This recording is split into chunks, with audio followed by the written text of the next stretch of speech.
Hello, welcome to Real Talk. I am your host, Paul Britton, and we are here to review the latest releases of Hollywood. I forgot to make the damn banners, so just give. Oops. Okay.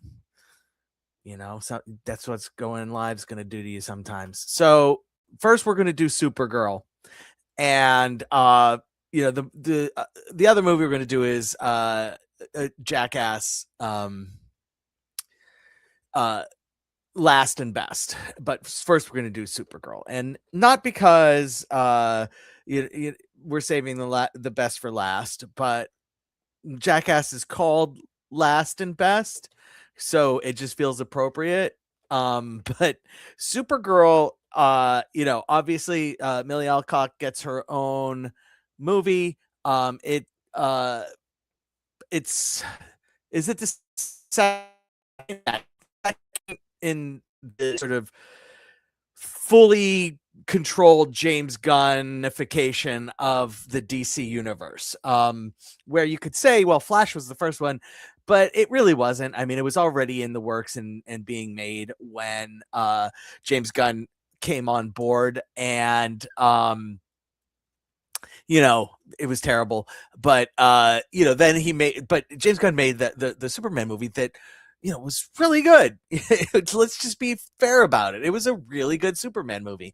And now we get Supergirl, which, that's a perfectly logical choice. If you're going to incorporate Supergirl in with your universe, it would make unless like you're introducing her, her origin starts in the middle of what you've got going on, which would be kind of difficult, like to incorporate her all of a sudden. um she's got to be there. Like she's got to be the next movie. If you started with Superman, Supergirl, and you want to include Supergirl, it's got to be the next movie. And this movie comes to us with written Anna, no, I'm not going to pronouncing this. I will try. No Guerrera. I butchered that, and I apologize to Anna. Uh, and Craig Gillespie, and Anna hasn't really written, uh, a major Hollywood release before. She has more acting credits than writing credits. Her one, she's only written a short previously, so this is her first crack at it.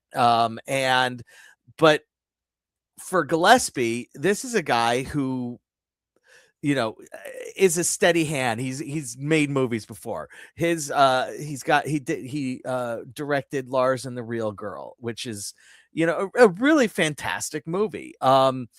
He most recently, before Supergirl, the most recent movie he directed was Dumb Money, which was fun. Like that was a fun movie, and definitely has sort like you can understand why James Gunn would on board, because it definitely has a James Gunn kind of vibe, I guess we could call it. And then he did Cruella, he did I, Tonya. So he's done critically acclaimed movies, I, Tonya, and he's done solid IP with Cruella. And so this isn't like I guess what I'm prepping for is I don't know what happened here. I don't know what happened here. Look, the Supergirl, this movie is based ish off of the a graphic novel, Supergirl Woman of Tomorrow. And I don't have a relationship with that graphic novel. And all I could say is if the primary story about the within the graphic novel is we need to stop a roving gang of interstellar human traffickers that, you know, kidnapped teenage girls to be their baby makers. That's a strange choice. Like literally, there are a lot of things to complain about in this movie. The only one that I am gonna really complain about is, wow, what a choice. Actually, that's not true. It's not gonna be the only thing I really complain about. But the biggest thing I have a complaint about is, wow, that is a really tough choice for a superhero movie. Like, respect, I guess, like going there, but like, if that's where you're going, you've got to make a rated R movie. You've got, because we have to see the bandits just get, we need to see them die and die horribly. And it can't be off camera, and we can't have, you know, where I am framed as a superhero and it's just this, and there's, obviously an unseen bad guy below me that is getting stabbed with a sword or something. And like, if that's what you're going to do, you have to get dirty. Like, the movie has to get dirty, because you need there has to be serious retribution on these terrible, terrible people. And also, one of the driving so the movie opens with Kara, the Supergirl, um celebrating her 23rd birthday in ignominious style. She's on a planet with a red sun so that she can get drunk. And we get the feeling that she is literally on this planet as much as she humanly possibly can, for the sole express purpose of getting drunk. And so, she's going through it, and that, no qualms there, absolutely. Her planet, unlike Clark, um, she was born on and basically like a floating remnant of Krypton that was saved before the planet imploded. And and she saw that dying, and had to escape that. And so that, that's a level of trauma that Clark just never had to deal with. And so it's the, how do you deal with trauma when you're, and like impervious to everything. And the only pain that you feel is on the inside, which is corny way to put it, but it's real. And that's a valid exploration for this movie. Don't spend a lot of time on it. The driving force to get her to kind of sober up and be willing to go visit a yellow star planet so that she can have her powers, isn't because she needs to find the teenagers that have been kidnapped off of this planet, which may have been kidnapped off of this planet, I will say, but because the Marauders poisoned her dog Crypto, and she needs they have the antidote, and so she needs the antidote.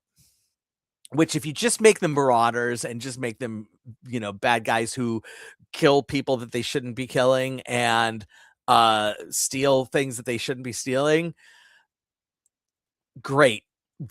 Saving Crypto is a wonderful motivation. But unfortunately, when you incorporate and also they are human traffickers, and your hero's motivation is still her dog Crypto, it's a tough look. It's a tough look. Like, that's pretty rough. Like that, and I don't like pets in peril. I don't like animals in peril at all. And I would I would buy into 100% a movie where the motivating factor is saving my dog. And I am one of the things that I say most often with movies that don't necessarily work for me here is, know what your movie's about and just be about the thing. And this movie doesn't know what it's about, and it is never about the thing, ever.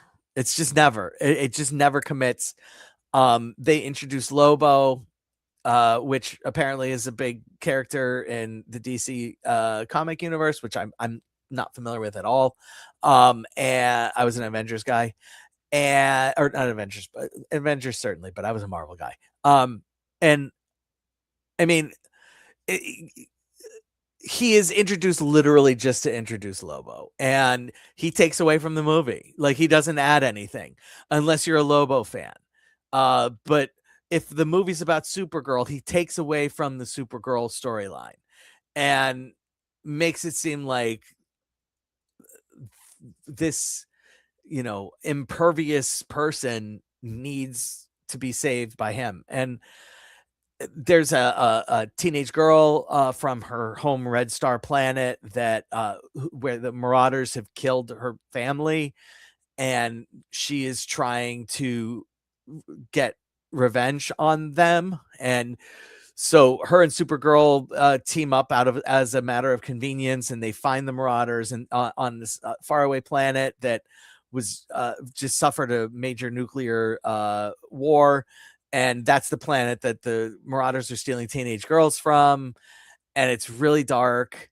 And there's no real attempt to connect these two women until, closer to the end. And it's used as a strain between them. And like, I don't think either character needs to be used like that. And it doesn't help either character to be used like that. There's just so many choices in this movie. Like, the problem here is the script. I'm just gonna say it. The problem here is the script, and lots of people are gonna criticize the look of it, and is like that's just it looks like a wonderfully fine superhero movie. It looks like a superhero movie. That's the way superhero movies are gonna look, and unfortunately, we never really get a sense that we're trying to actually develop Supergirl in any way, shape, or form, nor do we get the sense that we're trying to, like, I don't know what we're trying to solve. I feel like Supergirl getting sucked into saving people doesn't have to be teenage girls that are going to be raped. It could just be people who happen to be kidnapped. Like, you can human traffic without human trafficking teenage girls to rape them. Just just a thought. I don't know. Like, at some point, somebody could have seen that plot line and be like, yeah, maybe we don't go in that direction. Maybe we change this just a little bit. Here at Real to Real Talk, instead of doing stars, we do tacos for movies. And if we feel like something deserves a little bit extra, instead of doing like 3 tacos plus three and a half tacos, we'll say 3 tacos plus guac. We'll add guac rather than doing half a taco like you would do with half a star. Why? Because nobody eats half a fucking taco. This is a 2 taco movie. And here's the thing is, I would love to say I would throw guac onto this, but I don't know where to put the guac. Like, often when I am adding guac, there's a reason for it. And I would say, oh, well, this is a 3 taco movie, but I'm adding guac because of, and then I will explain what warranted the guac. My only reason for adding guac in this case would be as a FU to the loser film bros that were negging this movie before it even came out. And that's just, not a valid enough reason, unfortunately. I wish it were a valid enough reason. Kind of might be a valid enough reason, but like, it's not like 2 tacos plus guac is overwhelmingly positive. So, I wanted to really like this movie, and I didn't. It's just the reality. So, next up, Jackass Last and Best.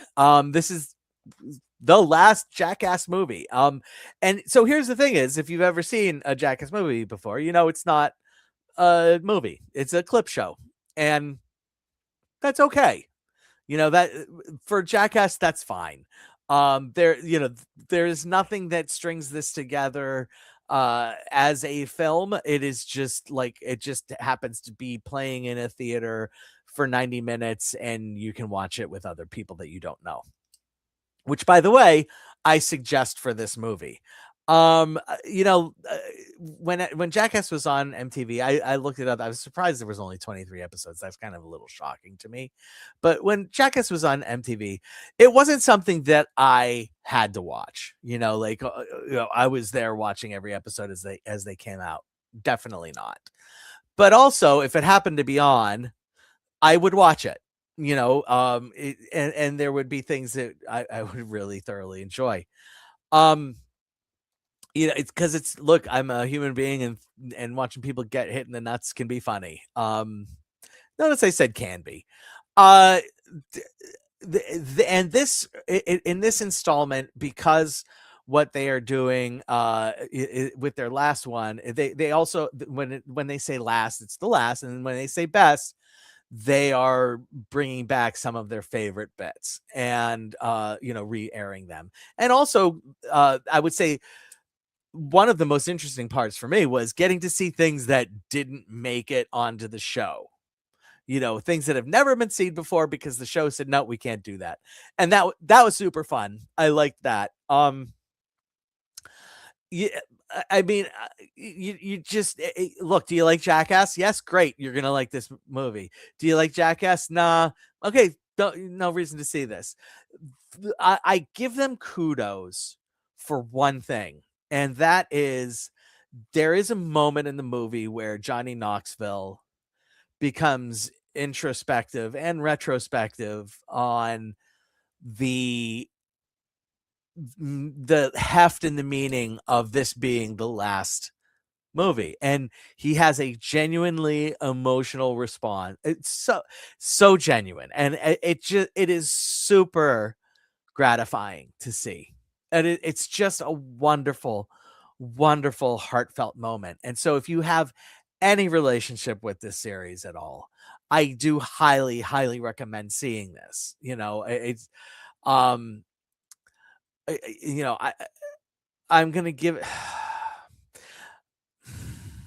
I'm gonna give it 3 tacos, just because it's it's tough because it's not a movie, and so, like, I don't wanna give it too many but also, it accomplishes what it sets out to do. It is funny. Jackass best and last, and worth it just to see Johnny Knoxville get emotional, and it was really cool. I really appreciated that moment. Honestly, that's why it's getting 3 tacos, because and bravo to them for their many accomplishments and getting to make money off of being jackasses. Well, that's all we got. Next week, 4th of July weekend is nothing, means nothing except for the fact that there's a new Minions movie coming out. And so obviously we'll be here to talk Minions and monsters. That's it. That's all I got. Go out. Hey, long weekend. Go see movies, preferably Toy Story 5.